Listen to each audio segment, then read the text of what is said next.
অসমত আকৌ আৰম্ভ হ'ল মিছন বসুন্ধৰা 2.0 মোৰ মাটি মোৰ অধিকাৰ আবেদনৰ তাৰিখ হৈছে নৱেম্বৰ 14 2022 পৰা জানুৱাৰী 10 2023 লৈকে আপোনালোকে আবেদন কৰিবলৈ কি নথিপত্ৰৰ প্ৰয়োজন হ'ব এই গোটেইখিনি তথ্য মই আপোনালোকক এই ভিডিঅ'টোৰ মাধ্যমেদি ষ্টেপ বাই ষ্টেপ দেখুৱাই যাম আপোনালোকে ভিডিঅ'টো স্কিপ নকৰাকৈ প্ৰথমৰ পৰা শেষলৈ চাই যাব আৰু যদি আপোনালোক চেনেলত নতুন হয় তেতিয়াহ'লে মোৰ চেনেলটো সাবস্ক্ৰাইব কৰি কাষত থকা বেল আইকনটো আপোনালোকে অন কৰি ৰাখিব যাতে প্ৰথম ভিডিঅ'টো আপুনি দেখা পায় মোৰ চেনেলৰ আপোনালোকে গুগলৰ সাৰ্চ কৰিব basundhara.assam.gov.in সাৰ্চ কৰাৰ লগে লগে আপোনালোকৰ সন্মুখত এনেকুৱা এখন ইন্টাৰফেস খোল খাব দেখা পাইছে আপোনালোকে একেবাৰে ওপৰত দেখা পাব ল্যাঙ্গুৱেজ দিয়া আছে ল্যাঙ্গুৱেজত আপোনালোকে ল্যাঙ্গুৱেজটো সিলেক্ট কৰি ল'ব মই আসামিছত সিলেক্ট কৰিছো আপোনালোকৰ যদি ইংলিছত তেতিয়ালে ইংলিছত কৰিব নহলে আসামিছত কৰিব আসামিছত কৰি প্লাই আপোনালোকে অলপ সময় ৱেট কৰিব ইয়াছক আপোনালোকৰ সন্মুখত গোটেইখিনি অসমীয়াত হৈ গ'ল এতিয়া আপোনালোকে কি আবেদন কৰিব পাৰিব তলত আপোনালোকক দিয়া হৈছে বসুন্ধৰা 2 সেৱাসমূহৰ তালিকা গোটেইখিনি সাৰ্ভিসৰ লিষ্ট তলত দিয়া হৈছে আপোনালোকে চাব পাৰিছে এয়া আপোনালোকে দেখা পাইছে সাধাৰণ সৰকাৰি আৰু সিলিং সৰকাৰি ভূমিৰ বন্দবস্তি ইয়াত আপোনালোকৰ প্ৰয়োজনীয় নথিপত্ৰ হৈছে তৌজি বাহিৰা অথবা বেদখলী জৰিমনা আদায়ৰ ৰচিদ ইয়াৰ পিছত আপোনালোকে দেখা পাইছে দখল সত্ত্বতকাৰ আয়তৰ মালিকী সত্ত্ব অধিগ্ৰহণ ইয়াত আপোনালোকৰ প্ৰয়োজনীয় নথিপত্ৰসমূহ হৈছে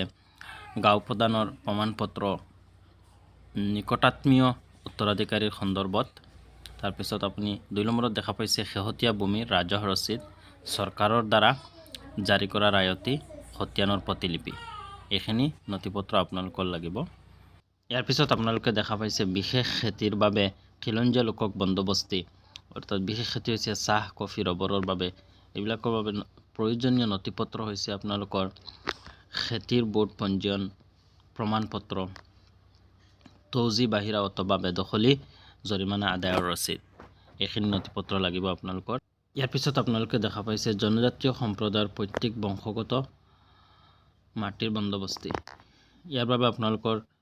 প্ৰয়োজনীয় নথিপত্ৰ লাগিব বংশানুক্ৰমিকভাৱে দখলৰ প্ৰমাণপত্ৰ 2 নম্বৰত তৌজি বাহিৰা অথবা বেদখলী জৰিমনা আদায়ৰ ৰচিদ আৰু 3 নম্বৰত দিয়া আছে গাঁও প্ৰদানৰ প্ৰমাণপত্ৰ এইখিনি নথিপত্ৰ লাগিব আপোনালোকৰ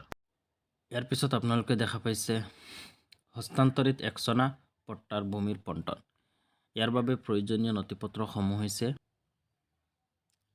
1 নম্বৰ শেহতীয়া ভূমিৰ ৰাজহ ৰচিদ 2 নম্বৰত দিয়া হৈছে মূল আবণ্টনকাৰীৰ পৰা ভূমিৰ মালিকী সত্ত্ব স্থানান্তৰৰ প্ৰমাণ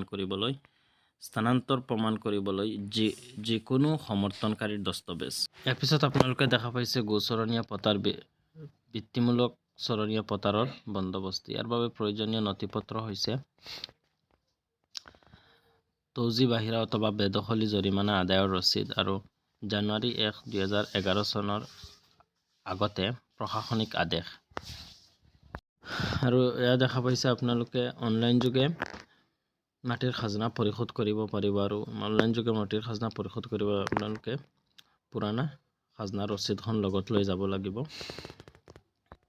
এছক আপোনালোকৰ সন্মুখত উত্তৰাধিকাৰী সূত্ৰে নামজাৰি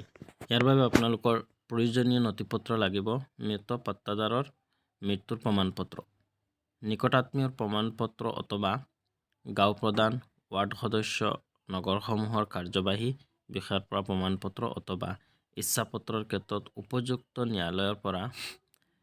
প্ৰবেটনামা অথবা মৃত পাট্টাদাৰৰ সৈতে